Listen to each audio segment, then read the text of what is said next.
Live.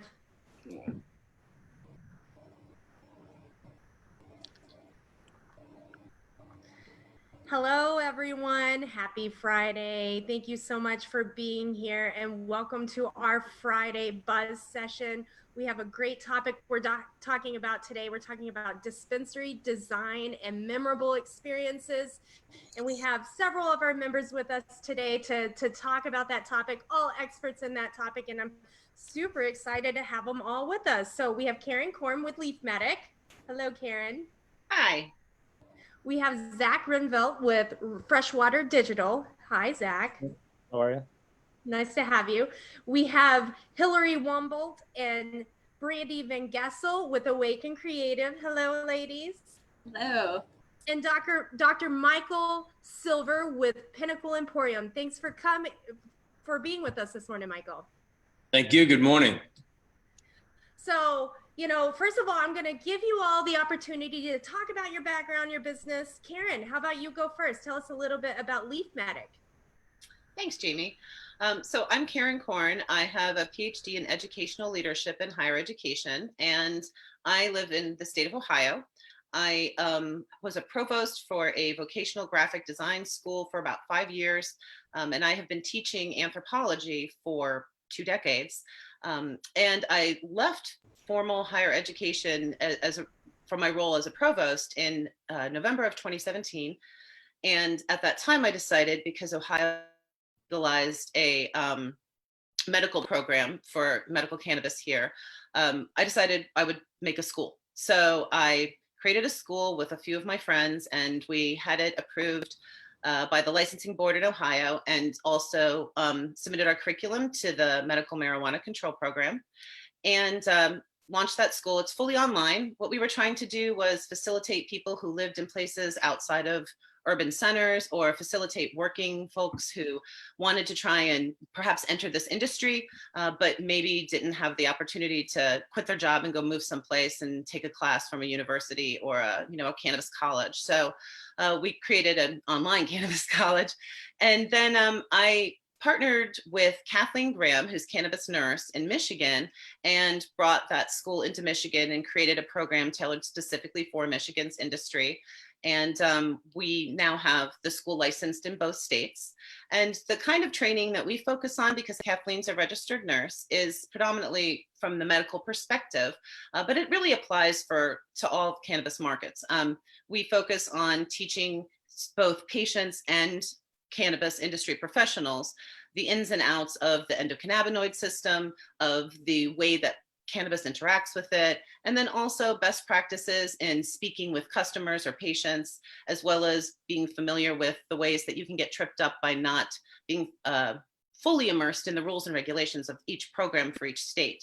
So we tried to kind of tackle a lot of these customer-facing aspects of the industry. We don't currently have a processing or a cultivation curriculum, but we do think that the curricula that we have is very applicable to somebody who would be, let's say, a brand ambassador or a product, a person that facilitates getting products into provisioning centers, because all of our curricula kind of applies to, across that aspect of the industry. So thanks for having us. I think that the way that we contribute to having a improved customer experience is, I really believe that the way that this industry works is best in a legal capacity, is for all parties involved to understand themselves and the way that cannabis works and the various ways that you can get cannabis and get it into your body. And I think that for a customer service professional in the industry, having an informed patient makes your experience better, as well as their experience, and everybody gets more of what they want. So thanks, Jamie. Well, thanks for being here with us. Zach, go ahead and tell us a little bit about your company and some of the services and products that you offer the cannabis industry, and specifically retail spaces. Yeah, most definitely. Thank you, Jamie. So my name is Zach Reinvelt. I'm with Freshwater Digital. We are a digital signage firm based in Grand Rapids, Michigan. So one of the things we pride ourselves on as a digital signage firm and agency is the fact that we're more of an integrator, and we are agnostic with both software and hardware. So we don't have one necessary solution that we're tied down to that we're going to put in our dispensary or provisioning center. In the industry, that approach really allows us to take a more custom approach to all of our clients and helping them find the right solution for them. We certainly have our favorites that we recommend, but it allows us to be flexible and bring them the right solution and do some really cool things in the industry as well. Whether it's provisioning center, dispensary, a grow facility, it's really all about how you want to reach your audience and helping you do that, and really digitizing your store, the lobby, all the way down to the product shelf.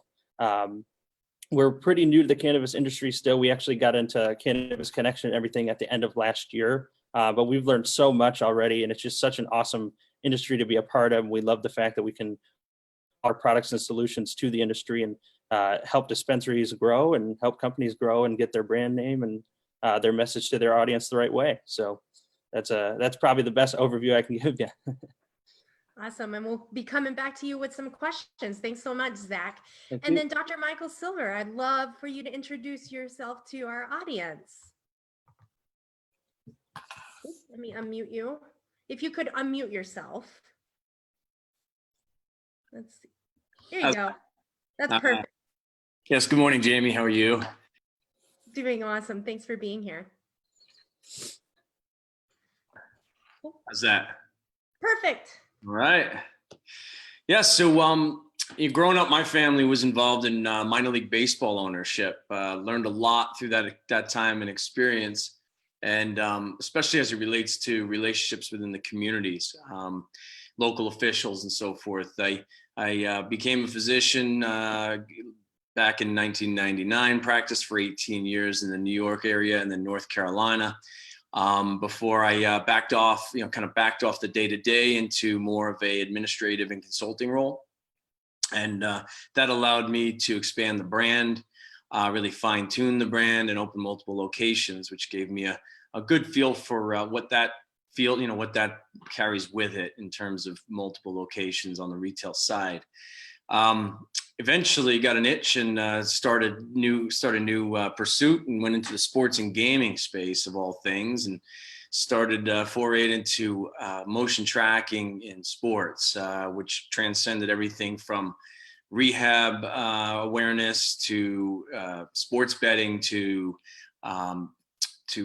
personnel decision making, from GMs to coaches to scouts. Which eventually led me down a real circuitous route to table game design and development, and moved my family to Las Vegas, Nevada from Charlotte, North Carolina, and met our neighbors and quickly became very fast friends with Eric and Jessica Watkins right across the street.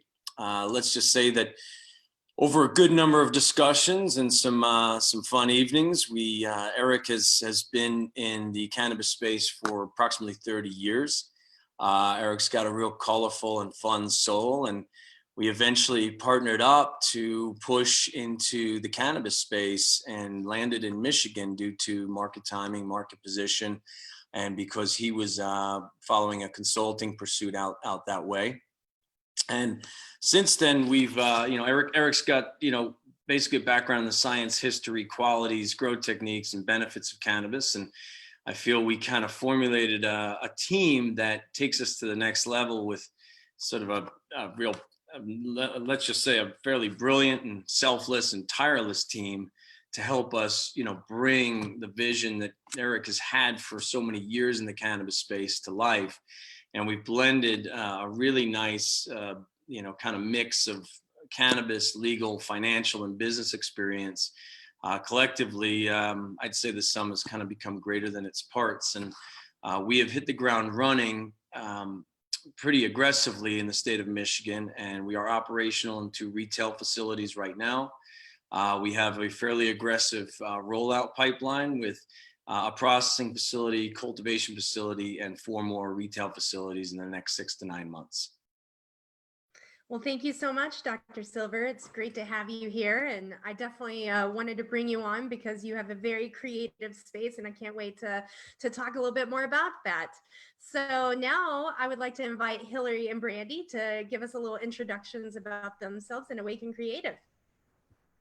Cool. So Hillary and I, we met working together at a company that did design and branded environments for other types of businesses. So things like grocery stores or universities, major league sports, things like that. And during that time, we both got our medical cards here in Michigan and started doing some research and kind of getting into cannabis and realized there was a lot of work to do in that arena. So that was kind of um, the founding drive of Awaken Creative was we want to bring the things that we know you should have in your store experience to cannabis, really in order to elevate it and to bring people in.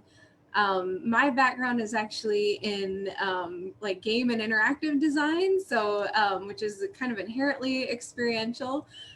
So a lot of 3D design and things like that. And then Hillary has a product design background. And I'll kick it over to her to kind of tell the rest of the story, what we've been up to the last couple years. Yeah, so Brittany and I met at Britain Studios, branded environment and retail studio in Grand Rapids. And then I have a product design and industrial design background. So a lot of fixtures, a lot of human interactive design. And I went to a big agency after that in Atlanta, IMG Live, now known as 160 over 90, a WME corporation.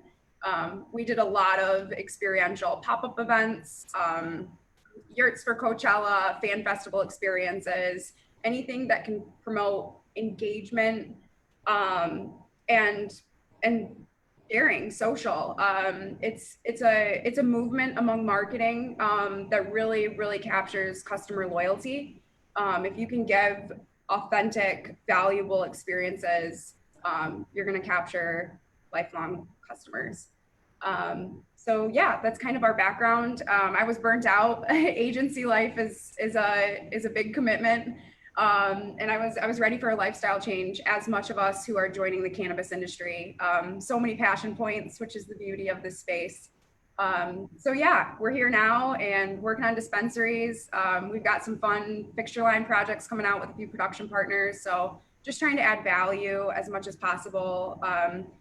Especially with COVID, things are changing in the retail space. So there's so much room for creativity and innovation right now. So we're excited to be here. And we're excited to have you. I love hearing about each of your backgrounds and everything that you all bring to the table. So Brandy and Hillary, I'm going to keep the questions with you. So please take a moment to talk about experiential design and why you think it's important for cannabis retail spaces.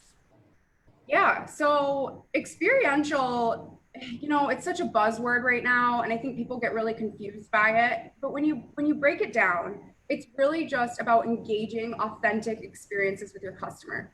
You want to frictionless retail, and a good way to really think about this is your store is a branded experience within itself.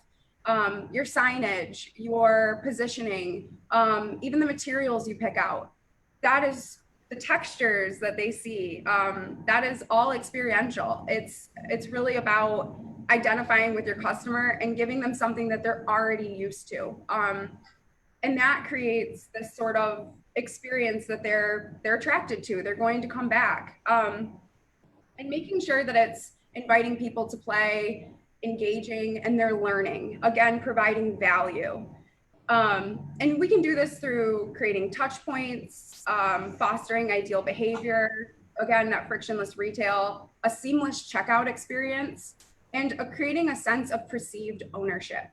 You want your customers to make decisions for themselves. This empowers them, it empowers their buying experience. And they're gonna come back and they're gonna feel like they made the right choice on what product they bought, and they're gonna wanna come back and buy it again.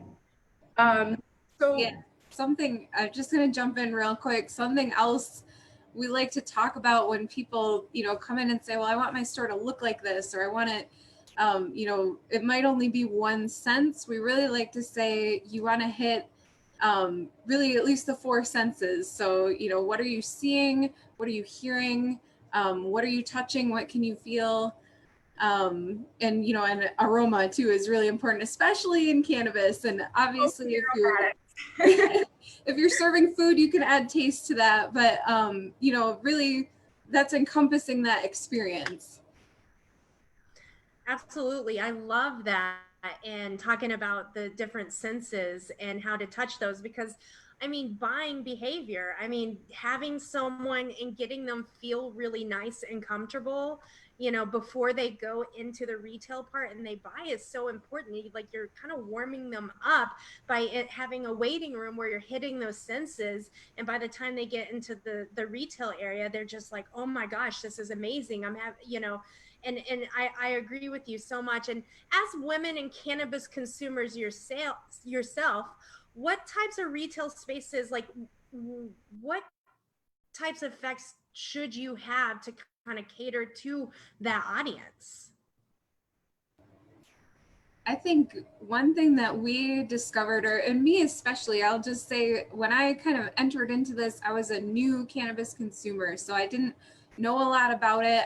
I was really nervous talking about it and unsure kind of like what I was allowed to ask for, things like that. So I think a big thing is that when your customer comes in the store, that they know what to do. And you can do that in a lot of different ways. I mean, one very easy way is just through your employees. So if you have a really great receptionist who's going to be able to guide them through the check-in process, if you have a really great bud tender who's going to be able to guide someone through some product selections, but also once you get kind of past that newbie stage, it's stuff like wayfinding or having the right product information out and available so that people can make their own choices and it doesn't feel so kind of just, you know, put in a pen and you have to do this, this, and this, and you can kind of make your own choices. I think that's really important, and that always sticks out to me. If I can go in somewhere, feel comfortable talking to the staff, but also kind of walking around. And for me, I've always been a consumer, and sometimes it's hard because there's this balance between the cannabis curious and the connoisseur, right? And there's so many varying levels of education, and it's a broad spectrum to hit, and it's hard in marketing and experiential because the demographics are so wide range. This is a journey of enjoyment. So I think it's a kind of this balance between not being condescending and providing enough education for the cannabis curious, but then also having experienced bud tenders and staff members who can also answer questions to your connoisseur market. You know, terpene language and, you know, cannabinoids. And there are some very, very experienced consumers that we also need to be aware of. So I think it's good. I think it's ongoing training, truly. I think it's ongoing training and just being passionate about the space and making sure that your customers are being heard. Absolutely. And I see Karen shaking her head a lot because that's her realm of the areas that staff training and education. So excited to get to Karen too. Do you ladies have any examples of projects or that you would like to talk about or you're willing to share with us today? Yeah, and actually, are we able to share our screen? Yes, you are. All right, sweet. Let's see. Let me pull this out into its own tab here. Go ahead and hit my share. Wait, no, that's not what I wanted. There we go.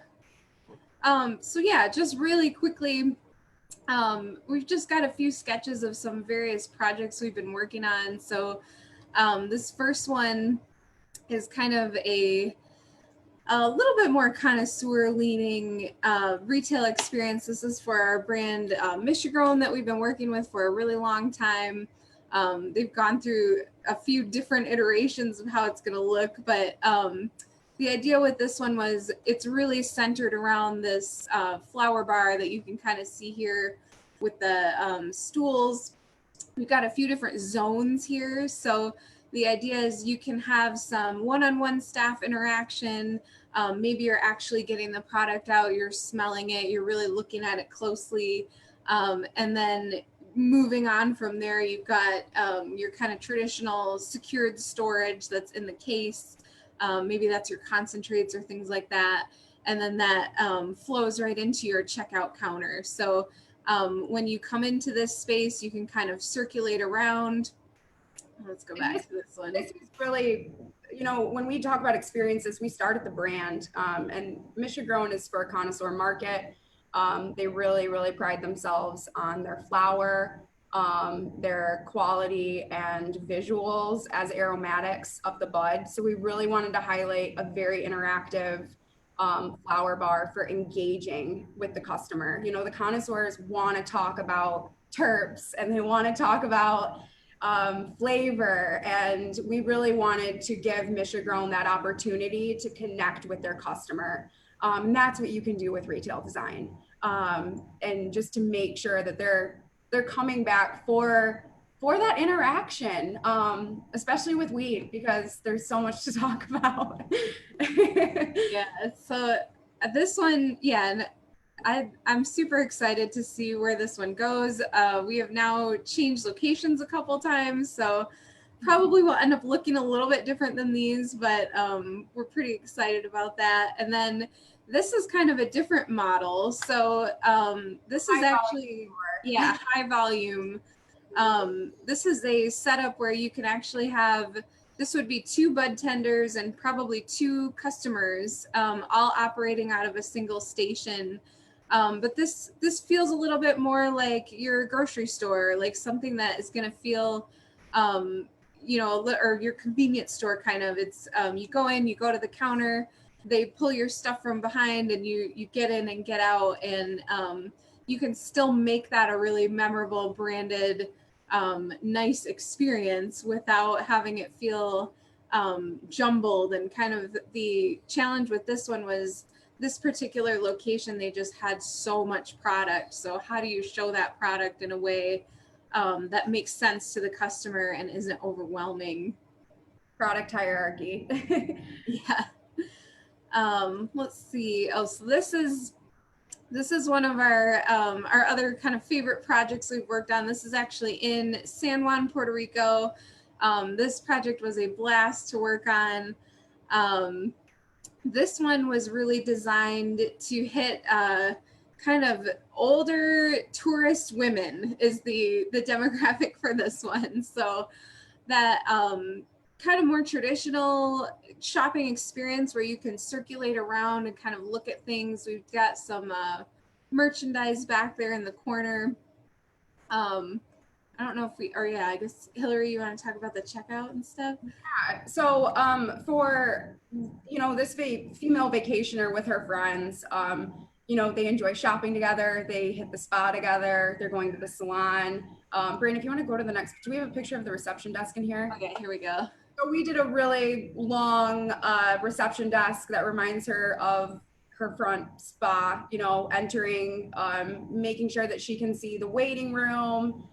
It's clear, the dispensary entrance door. We just wanted to create this, and this was also in a basement. So we wanted to, you actually like come down a set of stairs. So we wanted to brighten it up, use a lot of that traditional San Juan vacation colors that she's so excited to see. She packed a vibrant dress, things like that. So yeah, all around her. But yeah, this was a fun one. Yeah, definitely. And then I guess, so the last few of these, we really wanted to showcase, everything's kind of different right now because of COVID. And we've had a few projects where we've had the opportunity to kind of think about some outdoor spaces and think about some like different ways that you can use the space you have. So this one is, we call it the patio, and it's a little offshoot of one of our locations in Grand Rapids. And they really didn't have any use for this space. It was too small to use for parking. Oh wait, what was that? It's also the exit. So this was the customer exit experience. Yeah, you can see that little doorway with the screen up in the right-hand corner. But this was, and I think it's important for retail owners right now, especially going through COVID, start to expand on your outdoor space, especially in cannabis. We don't know what's going to happen in the next 5 years. Event licenses are coming out. You may really be able to use your outdoor space even for merchandise parties, or, cannabis doesn't have to necessarily be present for you to reach them and talk about it. But eventually, consumption on spot is going to happen, Or even a class you could have out here. But yeah, just kind of activating it. Yeah, activating the space. This is a container. We have this is something we wanted to show. We actually have a partner with Britain Box Pop. They buy shipping containers and we re-outfit them. They're located out of Traverse City. They can rent, ship all of your containers for you. They're great. And we wanted to give a walk-up dispensary experience for Michigan. Sometimes you can have an event license, but you don't necessarily have a retail license. And there's creative ways to work around that to still reach your customer, especially during COVID right now. Pop-up events, I think, are going to be really big, maybe next summer or just into the fall. Even for just, if you're showing up and you're just doing merchandise as a way to like raise your brand awareness, I think there's a lot of opportunity there. Just because I feel like especially in Michigan where we are right now, I feel like the dust hasn't really settled with, who all the big brands are going to be. We have a couple, but I think there's definitely room for some more for sure. And then lastly, this is a project we worked on in Jamaica it was actually for the Bob Marley estate. And more of a conceptual, but kind of same thing. Like, how do you utilize that outdoor space?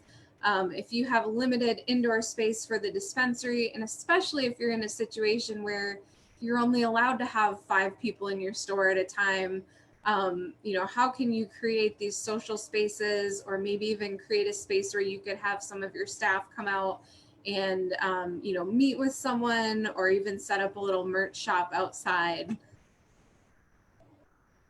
Beautiful, ladies. Thank you so much for sharing some of those projects with us. Really great experiential spaces there, to really get everyone vibing on this cannabis culture that we have. So thank you so much. Now, Zach, in some of those illustrations that they showed us, I did see some digital signage there. So let's go ahead and move on to you. And what are some ways retail spaces can use digital signage to promote the products that they're selling?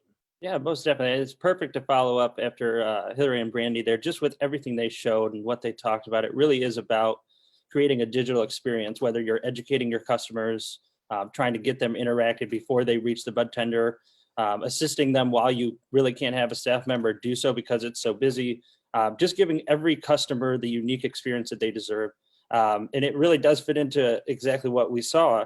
It could be a menu board. It could be an interactive touchscreen where you can educate yourself on the products and services available, but also educate yourself on the industry in general. Why do I want medical, or why do I want this type of flower? Why does this make sense for my pain, or whatever it may be? The other big thing too that we pride ourselves on, and what we can offer to the industry and help dispensaries do this, is the content piece of it. It's really, when it comes to digital signage, content is the biggest piece of it, because you have to have reliable and fresh content at all times to really keep your customers engaged, but also informed. So, and with some of the other questions, but it's really all about, on the back end, integrating with the right data sources, like your point of sale and your website, and your ERP system, making sure that all that accurate data is available for not only your staff, but also your patients and your customers. So yeah, that's really how it ties in with the digital signage aspect of it. So content is king, whether you're online or inside a retail space. Exactly, always. Yep. Right. Because I can imagine, like we were talking about, the senses in the waiting room, when you're seeing stuff that you're going to see right behind that other door when you go to buy, you're just kind of warming people up for that. Exactly. Yep. Okay, so when it comes to digital signage and digital content, what are some things that the cannabis industry could learn from mainstream retail spaces? I know you guys work with a large number of clients that have those retail spaces like Meijer and things like that. So what could we learn from that? Yeah, most definitely. We have a good 10 years more and more in the industry with clients like Meijer and Spartan Nash and Gordon Foods, where we really learned a lot of different things. One of the biggest things is just knowing who your audience is. like I mentioned before, and how you want to reach them, making sure you know that at all times your customer is your number one priority. So signage, in some ways, it really helps achieve that. No matter, if you have a small area or if you have a large area, let's say you have a super busy Saturday where there's hundreds of people in your store coming in and out, you want to make sure that you give them that they're doing it, if they're going curbside, if they're online, or if they're in store, you're giving them that cohesive, consistent experience. And again, that ties into really having accurate data, but it allows you to really cross sell and drive sales, because you might not be able to get everything on your product shelves. A lot of the dispensaries that I've seen and that we've worked with, they only have a few product shelves or cases, if you will, so much more in inventory. So it's really, you don't want to limit your exposure to what you're capable of providing to your clients, and your patients. And there's plenty of statistics out there, and we've seen a bunch over the years, that menu boards in general actually help drive sales. Again, accurate information, but with the motion graphics available and consistent changing of what's available too, it just really draws the customer in and allows them to make the right decision. By the way, Zach is joining us from their demo room that they have in Grand Rapids, and we've hosted an event there before. And it's a beautiful space, and it's really awesome to walk into that demo room and actually see the different options that you can have in your retail space. And I mean, when we hosted our event, there was just some really awesome graphics that I fell in love with. So I definitely recommend people to, connect with Zach and go see that demo room, so you know what options are available. So how can digital signage increase efficiency for a provisioning center? I know that you talk about this in some of the case studies on your website. Sure.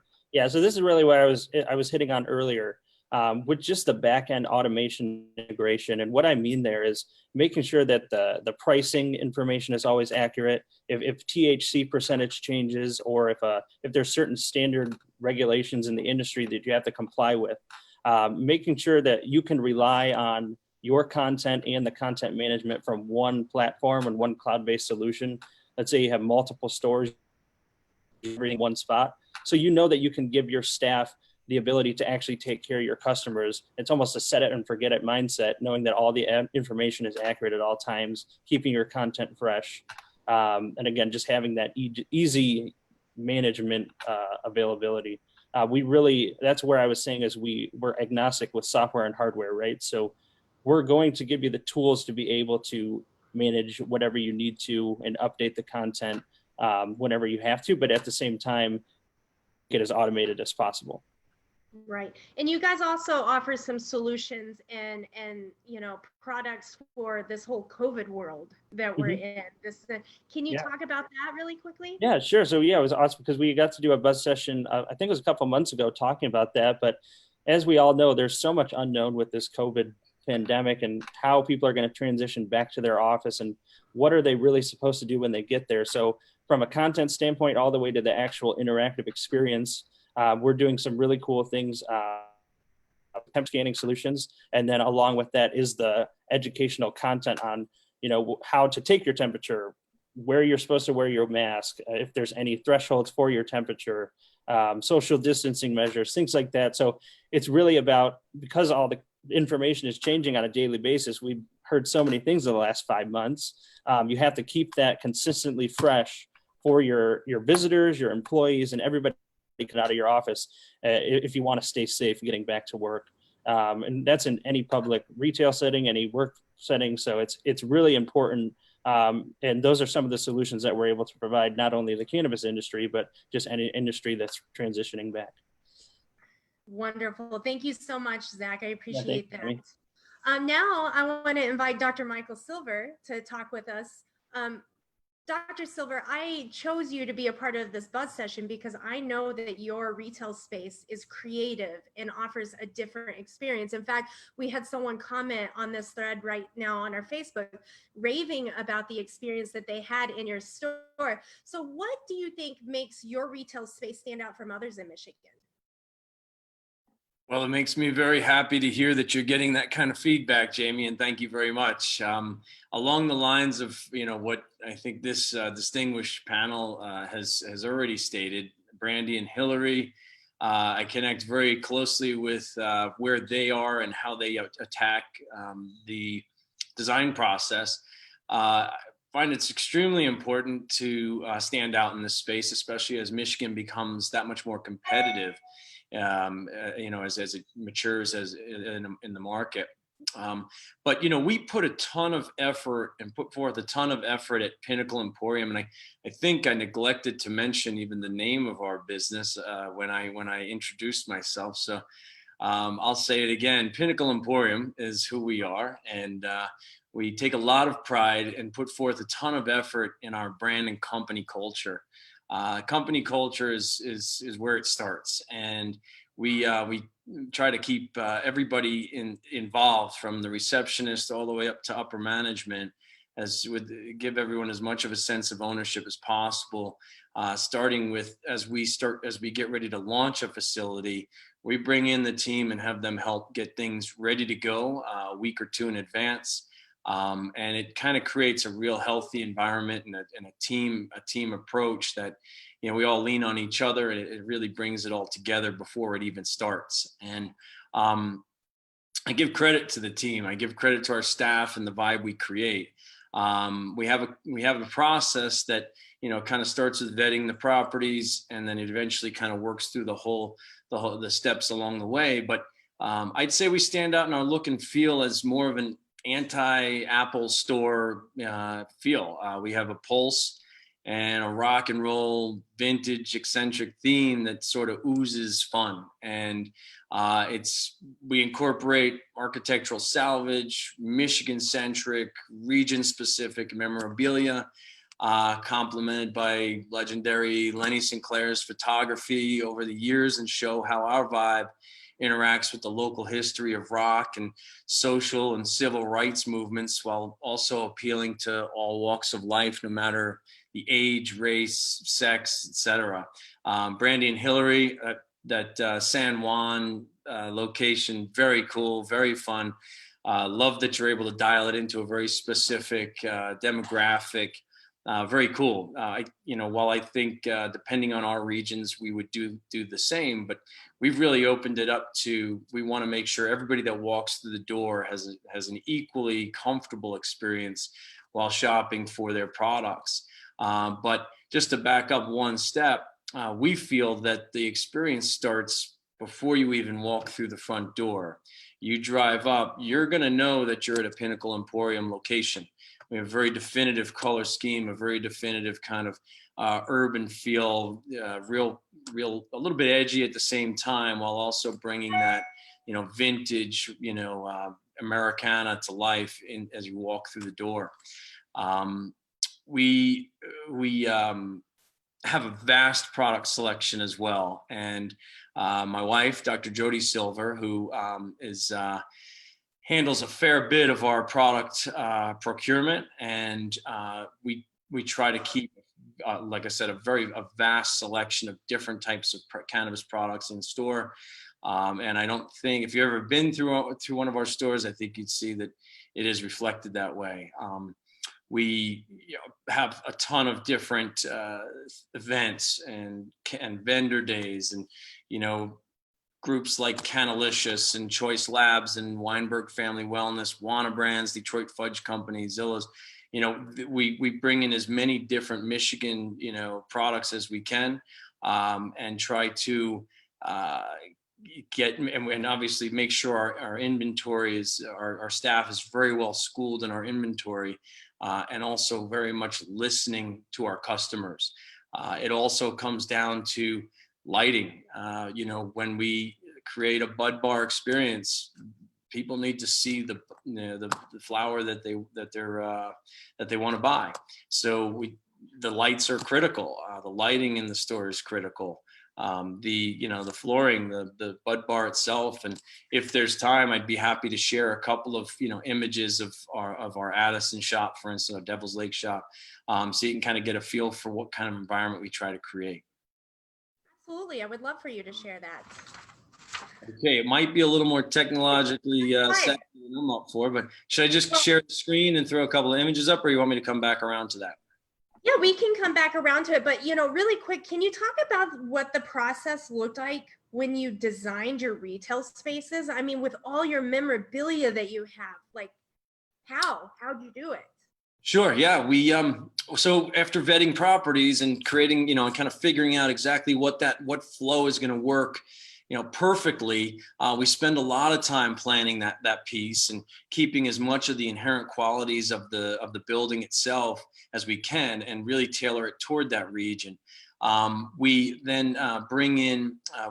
I live in Nevada and Las Vegas, but Michigan is my second home. I'm there all the time. But we have, we also have that Vegas experience that we try to kind of incorporate.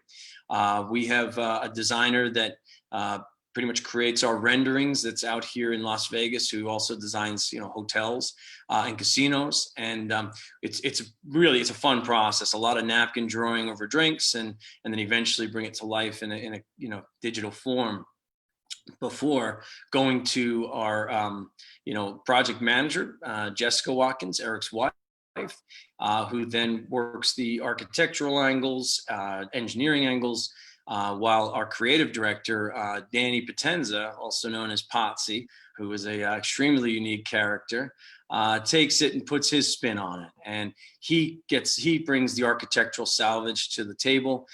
Danny is a vintage goods expert, and has done that for many, many years, not just in the film industry, as well as now in the cannabis industry, and so forth. So he's got an entire warehouse of goods, but he also spends an awful lot of time getting his finger on the pulse in the regions that we're going to procure different materials that are local. And I think you'll see that reflected in our newest store as well, in Edmore, Michigan, which is a 102-year-old historic bar called the Phoenix up there. And it's a great space. We've teamed with a gentleman up that way that owns the bar to basically take the bones of that particular property, bring in some things that used to be in that space 100 years ago that we've been able to locate, keep a lot of the characteristics that are there now, and just improve upon it, and eventually bring in that architectural design that brings it all kind of around. And then we sprinkle in the vibe with the attitude, lots of music going from the time you pull up to the front door. The walls are essentially a mini museum, where you can take a walk through the different eras that we've seen in not just the cannabis space, but in rock and roll space in Michigan, in Michigan history. So really giving people something, not just something to do aside from just showing up and buying their product and going home. We want people to want to come back. Right. And how do you keep your customers coming back? What are some creative ways you have done that to keep driving them back to your store? Sure. We offer a significant variety of product specials throughout the week, vendor days, events, loyalty programs, free swag pretty consistently, and an experience that makes them want to walk through the door a second, third, fourth, and fifth time. We have what's not overlooked is also our security approach. We have a terrific team on the security side called Lighthouse Security. We take a lot of pride in having a very safe and secure environment that's also extremely discreet. You won't recognize and ever feel tense in our spaces, which I feel is extremely important. But most importantly, we're going to greet you from the second you walk through the door. You're going to get the feel for where you are and what you're doing. We're going to educate you on exactly the types of products that you maybe have some questions on, and we're going to make the buying experience extremely easy, extremely comfortable, and give you as many different ways to feel good about your purchase and the value of your purchase as possible. Wonderful. Well, I'm going to move on to Dr. Karen Korn to talk about patient education. Dr. Silver, if you want to go ahead and get those photos ready, and we'll come back and give you the opportunity to show exactly what your stores look like. Thank you. Sure, you bet. All right, Dr. Korn, your turn. So what are some ways patient education can contribute to a customer experience? I mean, I kept hearing that over and over and over, before we even got to you. Yeah, I was nodding my head a lot through all of, the other, presenters' comments, because I was thinking, oh my goodness, we fit right in there. That is exactly how we feel. I was just, feeling very, how should I say, elevated by this conversation, because I'm so happy to see Michigan cannabis moving in this direction. I know that out west, and that's where I've had most of my adult use consumer experiences, they've been doing this a while longer. There are some models that have proven to be very successful out there. But the one piece I think that everybody involved in legal cannabis has to acknowledge is the fact that there is a black market out there, and that people have been participating in it for a long time. And when they're in that black market, what they can get is high THC bud, and they can get whatever their guy has or girl, their chick has. So that's where they're coming into the legal space from. And what they know is a language that is not scientifically based for the most part. It's predominantly like a popular language, which I'm not discounting. I think we have to kind of learn how to use that language, but also how to help people translate that into appropriate language. And so that consumer is entering the legal industry because they want more than what they can get from their guy on the street, their friend, whatever. And that more is information and a curated experience. So they want to be able to come in and be able to select from products that they know what is inside of those products. They have an idea of how those products might affect them.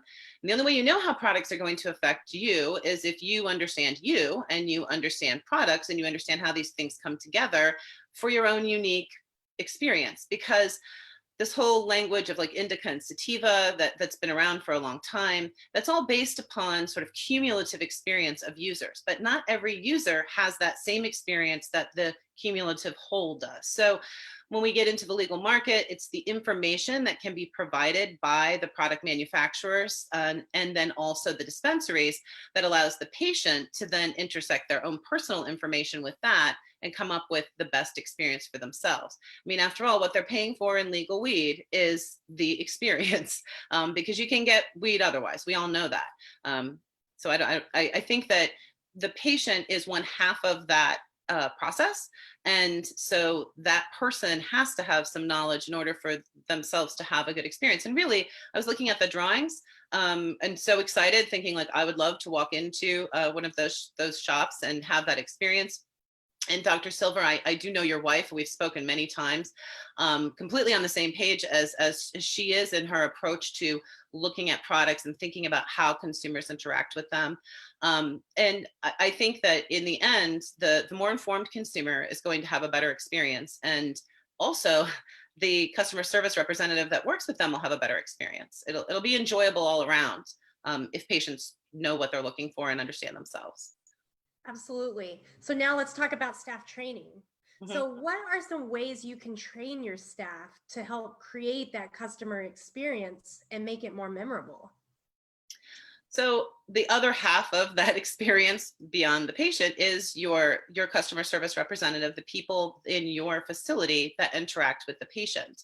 And what we've done is attempt to create a digitally accessible platform where you can log on and take a class that helps to inform you on a wide variety of topics related to how to create the best customer service experience possible, as well as how to do your job appropriately with the rules and regulations in place and not jeopardize your employer, by violating some kind of, protocol, because we are talking about, a federally illegal drug currently. And even though it is legal in Michigan, you do have a bit of responsibility as that person who's vending this product. Even if it is legal for adult use, you don't always know what other drugs your adult users are using. So all of these factors do come into play, and you're not necessarily liable for their experience, but certainly if they leave your shop and they have a bad experience because they do have a drug to drug interaction or something along those lines, they're not going to come back.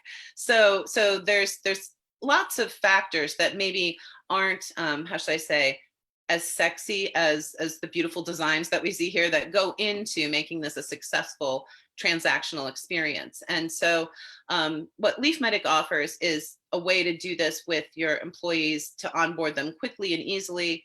We're currently working with Connie Sparrow Consulting, to bring in a little bit more training pertaining to OSHA compliance, COVID compliance, hazardous materials reporting, a few other of those types of training programs. But to the customer experience piece of it, a chunk of our program is focused on facilitating the customer having a better experience, or a good experience, a fulfilling experience.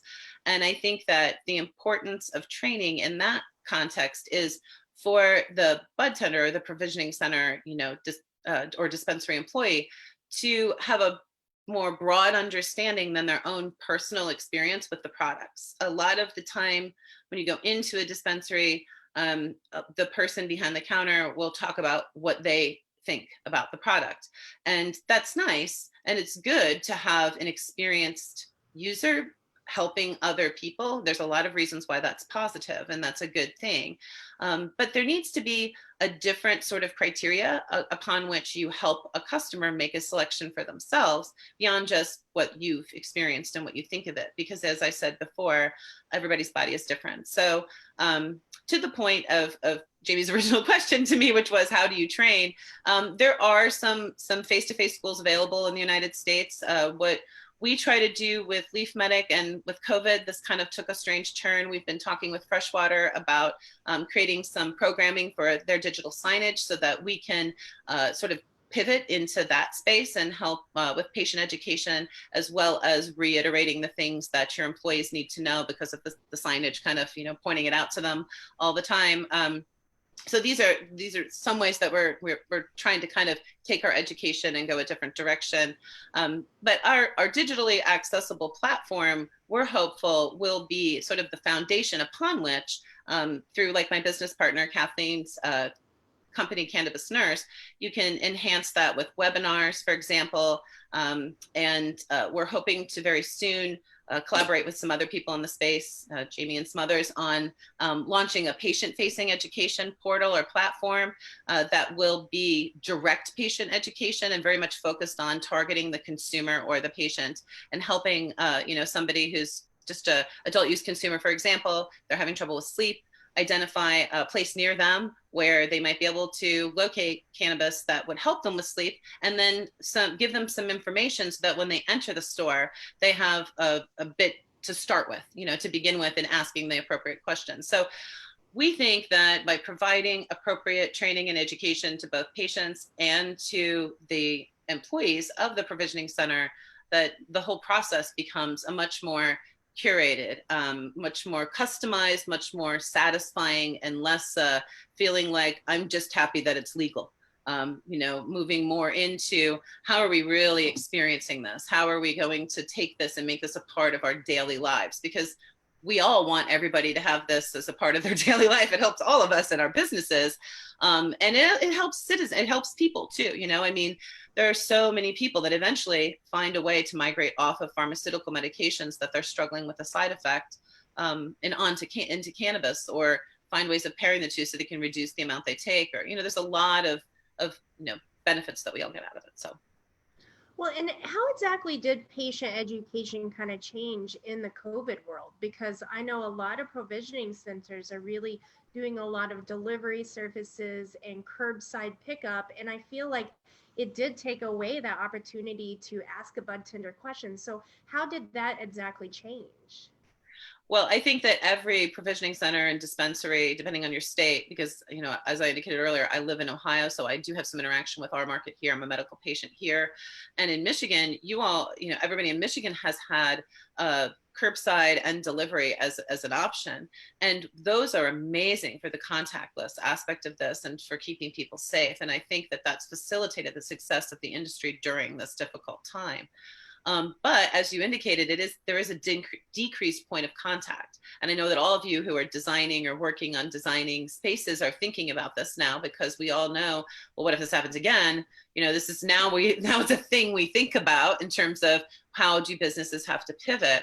And so digitally accessible patient education codes, for example, that you can give out to your employees can give out to seasoned customers or even to new customers to invite them to educate themselves before their next purchase, for example. Or you can offer some training programs or training, little snippets of videos or something on your website. That these are some products that we're working on trying to develop so that we can help to facilitate this training and education process going forward as we migrate into a new world that we're inhabiting. Going back to the digital signage, I think there are so many opportunities for external and internal digital signage, as well as online access to patient training and education that can facilitate that that lack of customer contact that seems to be happening right now, or at least the diminished amount of it. Right.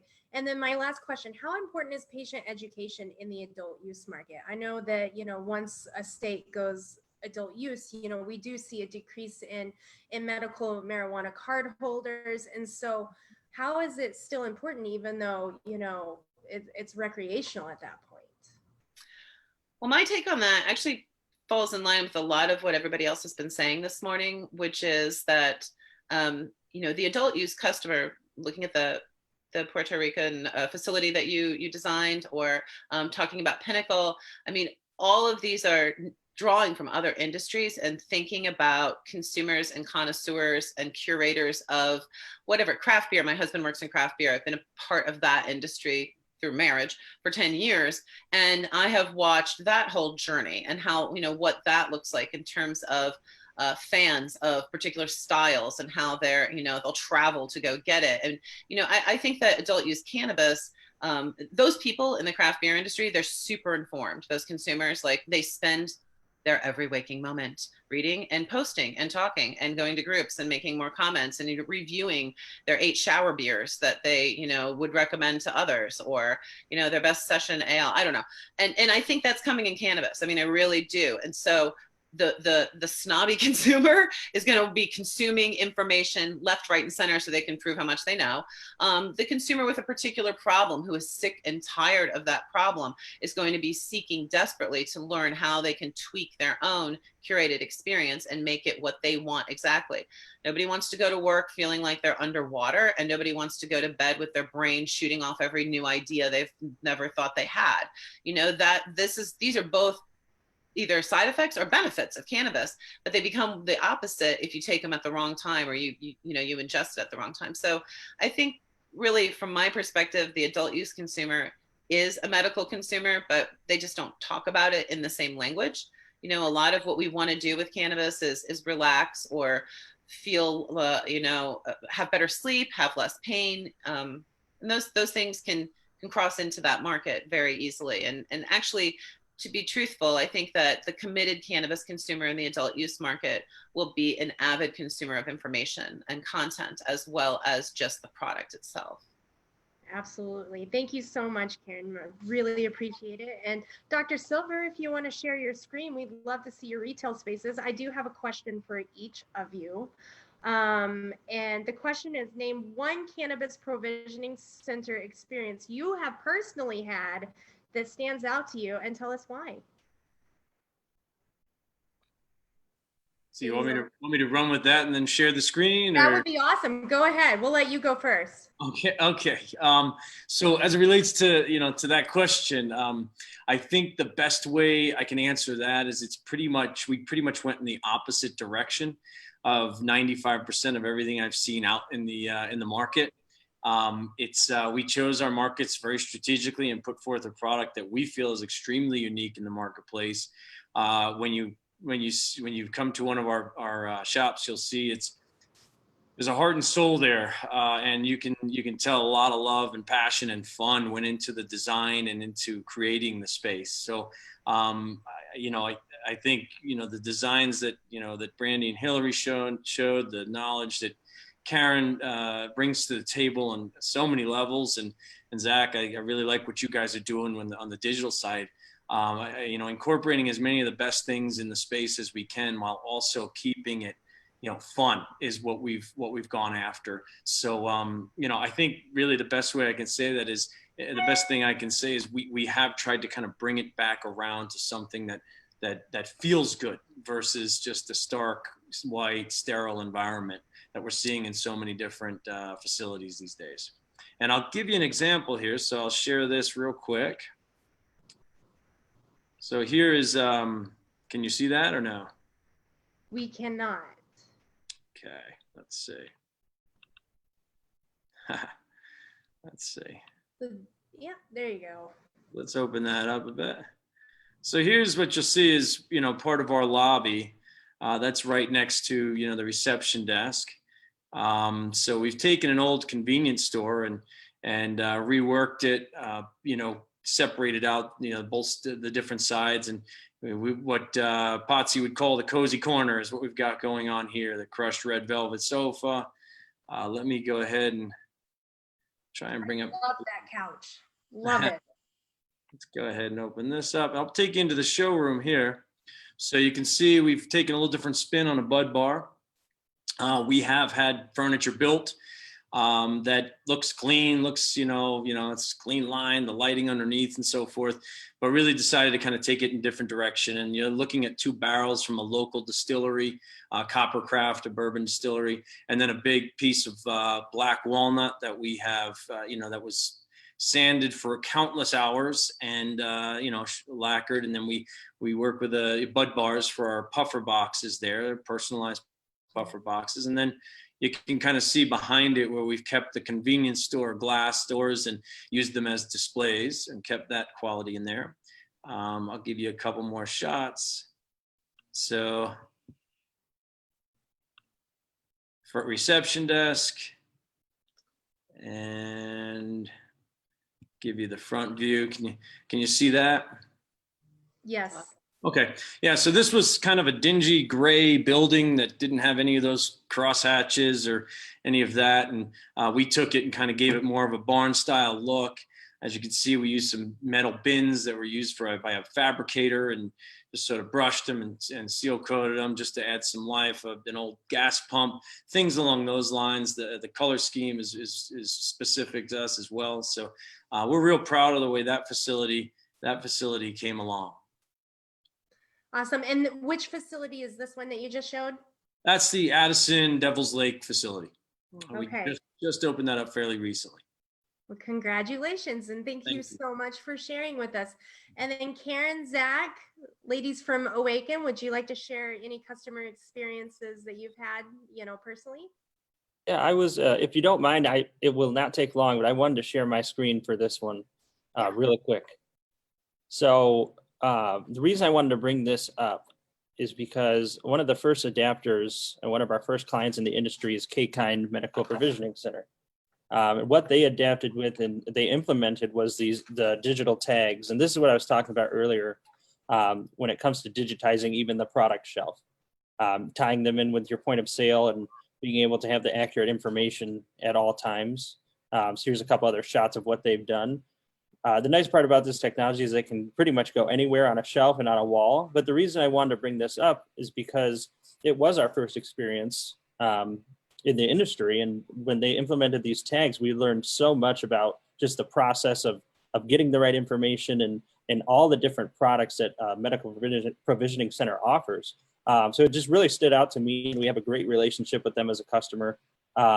But yeah, I think just because it was our first experience really touring a dispensary, I'm not a consumer myself, so I've really never been into one before I went to K-Kind. So it was really cool to learn just all the different processes and everything that they do.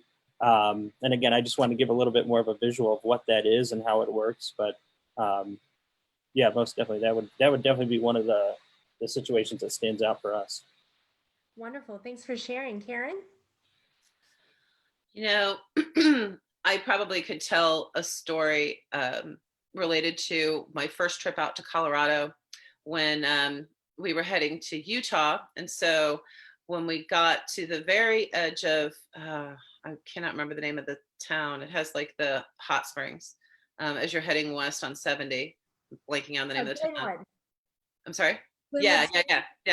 Just past that, there's this combination of like double wides, all kind of cobbled together with a dirt parking lot called Kush Gardens. And I grew up in New Jersey, where like the amusement park you went to growing up, like Kings Island is in Cincinnati, or, Cedar Point or whatever, was called Busch Gardens. And so I was like, well, I've got to go to Kush Gardens and see what that's like. And it was like an outback dispensary. Like, they actually had, once you got inside of this crazy looking building, they had a really organized system and they had good products.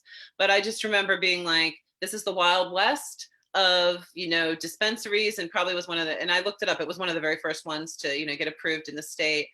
Colorado has so many of these weird little tiny hole in the wall dispensaries that you're like, this definitely wasn't legal at one point and just like rolled into legality, like just sort of by the hair of your chin or whatever. But I don't know. I wasn't sharing a positive one. And I'm not really saying it was bad. It was just hearkening back to the early days of dispensaries and seeing what we've just seen. I'm like, man, baby, we have come a long way in terms of how you can, buy cannabis. So yeah. We have. I remember my first dispensary experience in Colorado in 2008. Oh, wow. That's earlier than me. 2014. And so I was a medical card holder in Colorado in 2008, and boy, it's come a long way. And it's exciting to see this industry progress, and the store spaces really progress and really create this experience that people want. I mean, it's mind-blowing to some still that we can just walk into a store like it's a liquor store and buy cannabis the way we can. And so when you create that experience, it definitely makes it memorable. And then Hillary and Brandy, what about you ladies? So we were able to go out to Portland last fall, and I personally was really intimidated to go into Portland dispensaries just because, they've been legal longer than we have, and they kind of, have everything together. But we went to a lot of different ones, and one that I really liked, it was called Pharma. And what I liked about it was, it wasn't anything fancy. It was actually a really small dispensary. It was just one of their smaller locations. But their bud tenders were just so awesome. They didn't have, it was kind of a bud tender guided experience. They brought everything out for you to smell and look at, but they were able to talk to us, not condescendingly, kind of on the same level. They brought out all these really cool hand-drawn terp charts they had for everything. They had a ton of information about how everything was cultivated, which I think is just super cool. And, had all that information, but didn't present it in kind of a look down your nose type of way. And I have to say the product we got from there was outstanding.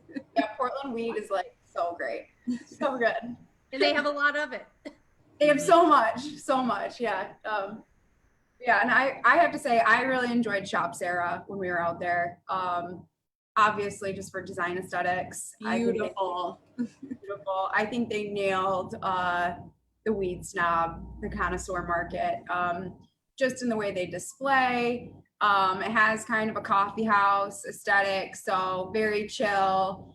Staff members are really young, really fun, good music on, but they also, they really care about the product and the quality. Literally their slogan is quality drugs. But yeah, marketing was great.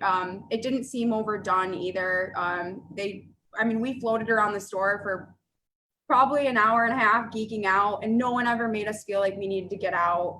No one ever made us feel like we were just a bunch of tourists that are geeking out over weed stuff. So that's always a good experience.